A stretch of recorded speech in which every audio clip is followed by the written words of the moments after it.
Et j'arrive à faire ces 2 activités-là, tout en respectant mon énergie, tout en donnant du sens à ma vie et tout en écoutant mon propre fonctionnement. Et à l'heure actuelle, là, en 2024, je trouve que je suis, la personne la plus gagnante au monde avec cet état d'esprit-là. Tout simplement parce que je n'ai pas à faire de mon freelance un élément stressant en me disant: «Il faut que je fasse tant de CA par, mois pour y arriver».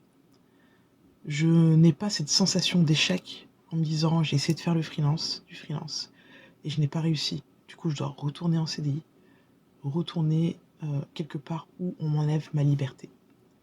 Parce que ce qu'il ne faut pas oublier, c'est que l'entrepreneuriat, c'est dur, c'est difficile.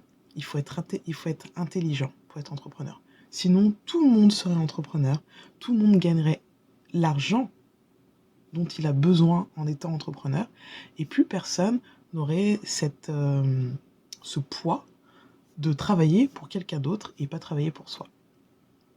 Et donc être entrepreneur, un bon entrepreneur, ça prend du temps. Chose qu'on ne nous explique pas, ou qu'être entrepreneur demande de l'intelligence, de la stratégie.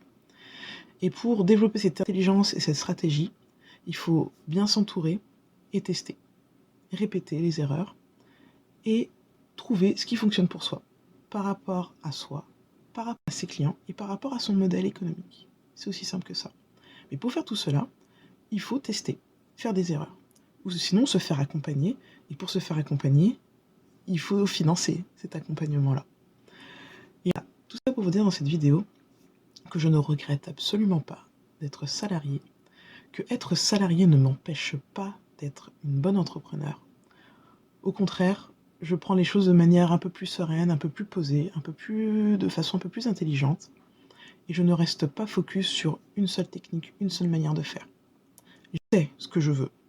Je connais mes zones de génie, mes zones d'excellence, et je sais ce que je veux partager. La finalité, ça sera toujours de travailler sur du numérique avec des femmes, pour promouvoir ces femmes qui aident d'autres femmes, tout simplement.